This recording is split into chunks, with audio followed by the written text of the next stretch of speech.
Bueno, muchas gracias por la invitación al módulo de retina y el tema a tratar en el día de hoy es el edema macular diabético. Yo soy Pablo Chamartín, especialista en retina y les voy a dar la clase en el día de hoy.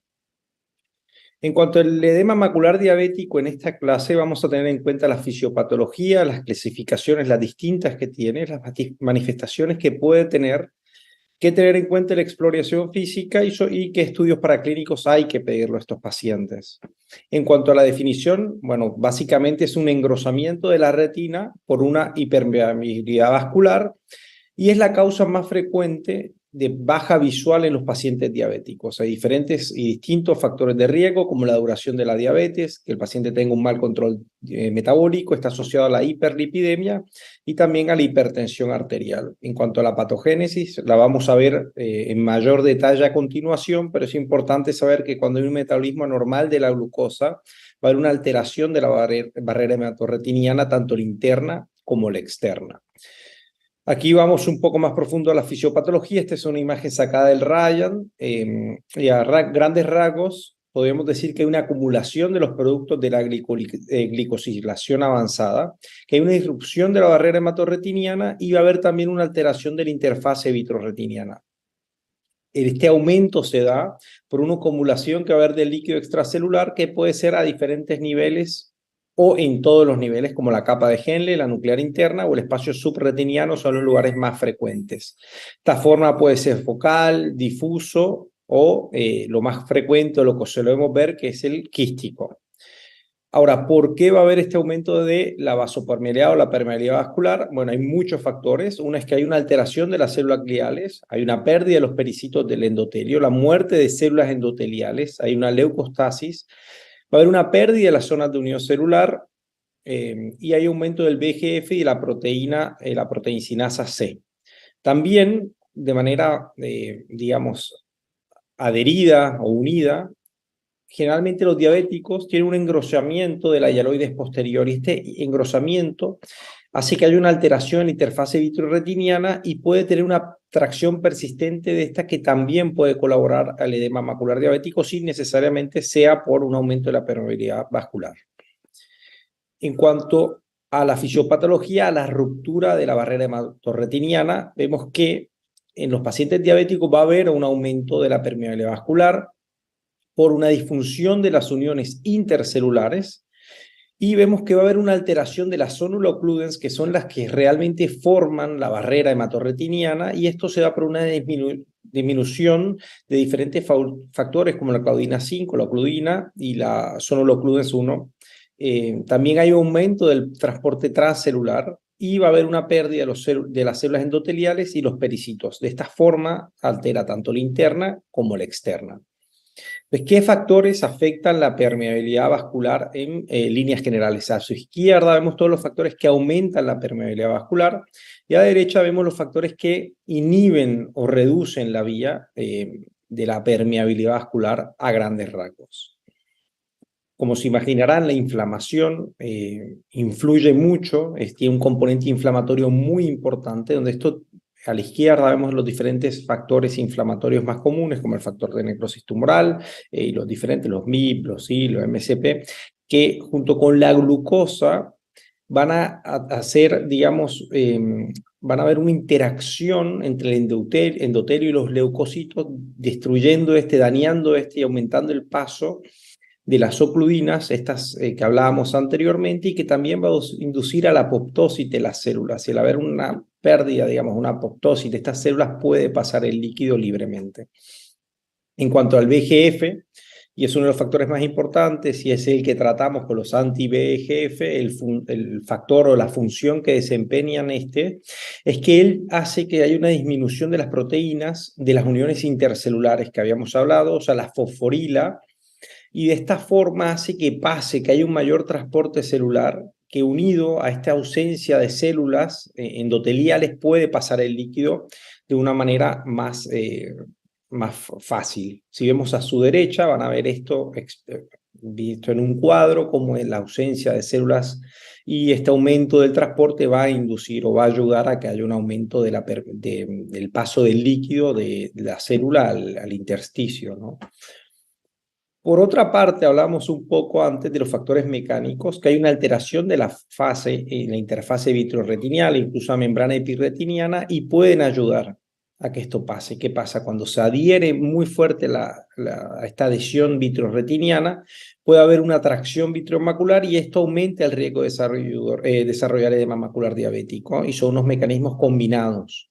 Y en general se ocasiona un edema macular difuso. Ahora, a veces es difícil distinguir si realmente cuando hay una membrana epirretiniana, una atracción vitreomacular, si el edema es por un aumento de la permeabilidad vascular, por una combinación, o es por una membrana epirretiniana que también puede producir un aumento de la retina. Ahora, esta es la clasificación tradicional del ETDRS de los años 85, 86 fue el ETDRS, lo muestran en el 91 este artículo, y ellos hablan que, o sea, esto eran como 3 clasificaciones. La primera es un engrosamiento de la retina dentro de las 500 micras del centro. El 2 era que hubiera un engrosamiento de exudados duros asociado o adyacente 500 micras del centro por fuera de, y el otro, el 3, es un engrosamiento de la retina de un diámetro de disco, pero que parte de este esté a menos de un diámetro del centro, pero no dentro de disco del centro, pero no dentro de las 500 micras centrales. Estas clasificaciones han caído un poco en desuso. Esta es la del PPP o el Preferred Practice Pattern de la Academia Americana. Ellos básicamente dividen si hay edema macular aparentemente o no hay edema macular aparentemente. Si se dan cuenta, estas clasificaciones, no existía OCT, había geografía, no se usaba de rutina, son todas clínicas, que uno a la exploración, al examen físico las debe ver, y si está aparentemente un edema macular, puedes decir que es leve, moderado o severo. Leve es si está lejos de la mácula, moderado básicamente es si está cerca al centro de la mácula, pero no, digamos, en la fobia, no en esas 500 micras, no hablan de 500 micras porque es difícil medir si no es por fotografía. El ETDRS era por fotografía, al examen físico es muy distinto. Si se dan cuenta, esto es más clínico, el otro era más por fotografía. Y por último, severo, básicamente es que afecte el centro de la mácula. Básicamente lo que hace esta digamos, clasificación es si estás en el centro, si estás cercano al centro o si estás muy lejano al centro. Sería leve, moderado o severo. Y esta es como la última clasificación internacional o una de las últimas del 2018 y básicamente es parecido a esto. Básicamente habla si hay, van a escuchar mucho, si hay edema o no hay, y si es non-center, o sea, no está involucrando el centro, el edema macular, o si sí está involucrando el centro. Y esto hablan de que más o menos es 1 milímetro del centro. Entonces se va a encontrar mucho en las publicaciones si es sí o no en el centro, básicamente. Ahora, las manifestaciones o los síntomas que van a tener los pacientes es muy amplio. Puede ser asintomático, encontrarlo sorpresivamente, puede tener una disminución muy progresiva de la visión, incluso puede ser fluctuante. El paciente muy probablemente, si está en el centro, tenga metamorfopsias, puede tener una disminución de la sensibilidad al contraste y una mala visión en la noche. En cuanto a la exploración física, básicamente esta es la exploración que dictamina el PPP o el Preferred Practice Pattern que habíamos hablado en los pacientes diabéticos en general, no solo para evaluar o no edema macular diabético, sino la examinación, digamos, completa. Y en cuanto al edema, es importante que sugieran o aconsejan no hacerlo con la oftalmoscopía binocular indirecta, sino hacerla de manera directa en la lámpara de hendidura, porque va a permitir una mayor o una mejor visión de la mácula, que es de última la zona que vamos a ir a investigar para clasificar el edema, al menos si lo vamos a hacer clínicamente.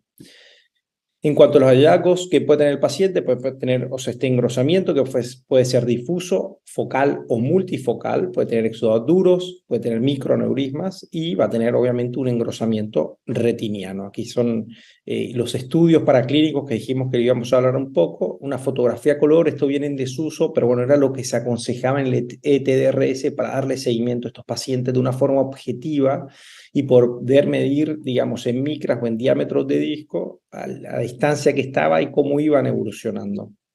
Ahora, la tomografía de coherencia óptica vino a revolucionar, y hace bastantes años que está, el seguimiento de estos pacientes, incluso las de Time Domain en su momento, las Spectral y las actuales SwepSource, que permiten ver el grosor de la retina, cuantificarlo, y no solamente es ver si está engrosada o no, sino qué forma tiene.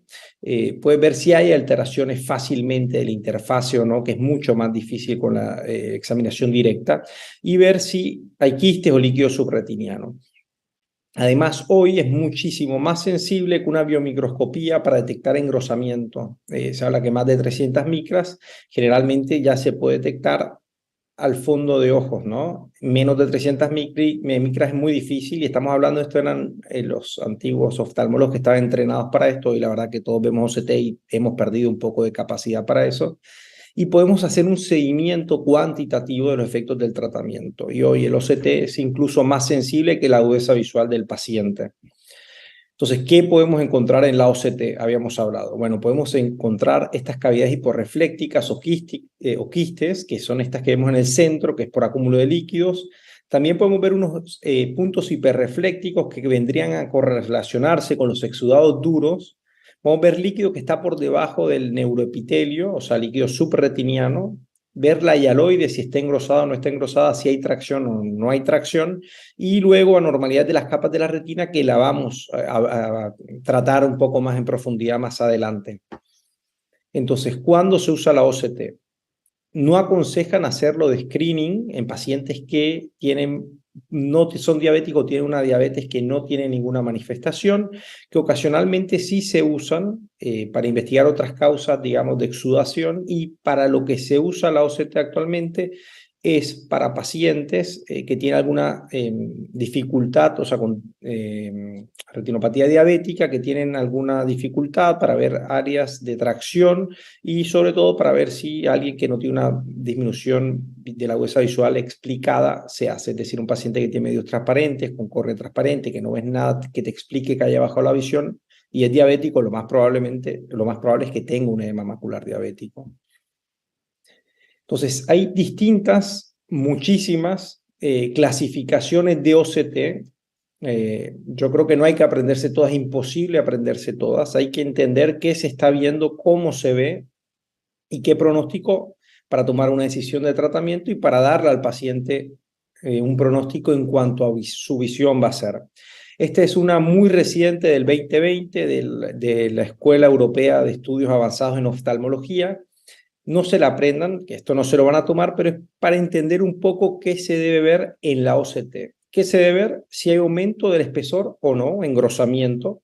Y esto se le da un puntaje, si es menos del 10%, del 10 al 30% o más del 30%. Esto es en cuanto a el valor normal del OCT. Y es importante saber que cada OCT, o sea, Spectralis tiene un valor, de Heidelberg tiene un valor, si es de Time Domain tiene otro valor, si es de Sweb Source tiene otro valor, los de la casa Zeiss, cada uno te dice en ellos cuánto es lo normal de la fobia. Para decir, hay unos que son 240, otros a partir de 270 o 300 micras. ¿Qué se ve? Si hay quistes, ¿cómo son estos quistes? Es lo segundo. Lo tercero es cómo está la línea elipsoidea, si está normal, si está ausente o está interrumpida. Cuarto, que lo vamos a ver más adelante, es el drill, y lo voy a explicar. Quinto, los puntos hiperreflécticos, que hablábamos que eran los exudados duros. Sexto, si hay líquido subretiniano o no.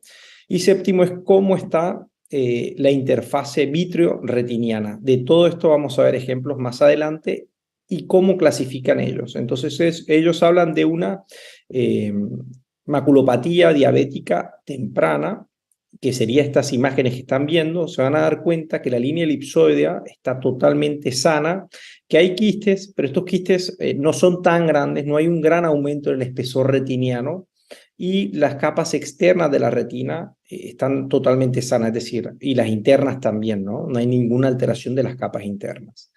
En este, que sería el siguiente grado que ellos dicen, es el avanzado, vemos que son quistes muy grandes, que en general las capas internas, es decir, la línea elipsoide está sana, o algunos daños muy chicos, y en este ya sí van a ver algunos puntos hiperreflécticos, que se habla que sean más de 30 o menos de 30, habrá que contarlos, pero con verlos, digamos que es más que suficiente. Y luego la muy severa. En la severa se van a dar cuenta que ya hay daño siempre de la línea elipsoidea, que hay un drill, que vamos a explicar más adelante qué es decir, que hay una pérdida de la organización de las capas internas de la retina. Y en esto sabemos que son pacientes que le van a ir muy mal. El siguiente clasificación que tienen ellos es la atrófica. En la atrófica hay una pérdida de los fotorreceptores, es decir, no hay línea elipsoidea. Muy probablemente tampoco haya edema en ese momento, o sí puede estar asociado a edema macular. Pero estos pacientes dentro de la maculopatía miópica, obviamente tienen un pronóstico visual muy malo, no hay fotorreceptores. Y por último, cómo se encuentra la tracción vítrea con relación a la maculopatía. Si ustedes ven, hay tres imágenes A, B y C. A es la superior. En la superior van a ver que hay una tracción vítrea muy parecida cuando está por formarse un agujero macular. Hay un quiste asociado, por este tipo de formaciones como en B, van a ver, o W, que realmente son los que se asocian el quiste a la tracción. En el B, muy probablemente es mixto, está adherida, pero hay otros quistes y hay quistes aledaños a la zona central, así que muy probable es mixta. Y en cambio en la C, si se dan cuenta, si bien hay una membrana epirretiniana, hay muchos quistes en la retina, son totalmente difusos y no se ve como una verdadera atracción. En general esto es un hallazgo incidental que, si bien puede tener algo de componente mixto, muy probablemente con solo un anti-VEGF y sin cirugía mejore la visión de este paciente. En cuanto al DRIL, habíamos explicado un poco, es la desorganización de las capas internas de la retina, o disorganization of the retinal inner layers en inglés, y es un factor pronóstico muy importante porque se está muy relacionado, se ha visto, con asociación estadística significante, que sí tiene que ver mucho con el pronóstico visual del paciente. En la imagen superior izquierda van a ver que es un paciente que mejoró su visión, no tenía DRIL. El paciente superior a la derecha tiene edema, pero no tiene DRIL, y cuando es tratado pasa a ser como el de la izquierda. Están interpuestas, superpuestas las imágenes. En cambio, el de abajo, a la derecha, tiene DRIL, tiene edema, se trata el paciente, y cuando ve a la izquierda, mejoró el edema, pero en realidad que no hubo mejoría visual. Entonces es importante ver esto para explicar al paciente si va a mejorar o no con su tratamiento, o cuánto va a llegar a mejorar. En cuanto a la angiografía, pasamos a la angiografía con fluoresceína. Antes era el estudio más usado, ha quedado muy en desuso, al menos en la maculopatía diabética o edema macular diabética. Y es muy importante todavía porque puede ver la perfusión macular y la extensión que tiene la fuga. Fuga no es necesariamente lo mismo que engrosamiento en una angiografía, o sea, no es lo mismo que un OCT, que si ves alguna alteración sabes que está engrosada. Permite ver zonas de microneurismas, permite ver las zonas de cierre capilar, y puede ver básicamente dos tipos de patrones. Uno, que son los focales, que son por los microneurismas, y dos, los difusos, que básicamente es por el aumento de la permeabilidad vascular. Es importante hablar de la FAC de campo amplio, que permite valorar zonas periféricas, que muy probablemente, hoy están en uso esto, y hay algunos protocolos del DRCRNet que están corriendo y ya han terminado, que muestran que muchas veces podemos ver neovasos, que en la foto, o sea, en el fondo de ojo no lo vemos, en la geografía convencional no lo vemos, y en la periferia sí están. No es tan frecuente, pero puede pasar. Y obviamente si hay un neovaso, ya cambia la estadificación de nuestra retinopatía diabética. Pero en cuanto al edema macular, hoy la geografía ya no se usa tanto. Sí, para ver, ejemplo aquí, focal versus difuso. Si se va a tratar algún focal que está exudando mucho, exudado circinado, se puede tratar con láser, y entonces ahí sí nos basamos en la geografía, vemos y vemos de manera más detallada la zona que vamos a tratar. Y esto también, que había mostrado antes del OCT, es el uso de la angiografía, que digamos es más controvertido, además es un poco más invasivo, hay que pasarle un medio de contraste al paciente. Muchos de estos pacientes, además de tener una retinopatía, también tienen daño en los riñones, y al ser pacientes con insuficiencia renal, cuesta pasarle la fluoresceína, o se puede pasar a la mitad de la dosis, pero el que la pasa no quiere, hay que pedir una nota al nefrólogo, y son pacientes que se pierden y que están bastante, digamos, avanzados. Por eso hoy también se ha dejado de usar mucho la angiografía. Pero ¿cuándo se usa? Un poco lo que les decía, usualmente esto es del PPP. Para guiar el tratamiento láser, cuando hay una pérdida visual no explicada, es decir, para ver si hay una maculopatía miópica isquémica, y para ver si hay zonas que te parecen que no hay neovasos, pero sospechas que puede haber un neovaso. Digamos, son como los tres principales usos que se le da a la angiografía hoy día en el consultorio. La realidad que a muy poco porcentaje de los pacientes se le hace una angiografía de rutina. En cuanto a la autofluorescencia en diabetes, digamos que no es tan usada, puedes ver los patrones, pero la verdad que la OCT explica mejor todos estos patrones y si tienes una autofluorescencia, más probable es que tengas un OCT, así que no es tan usado.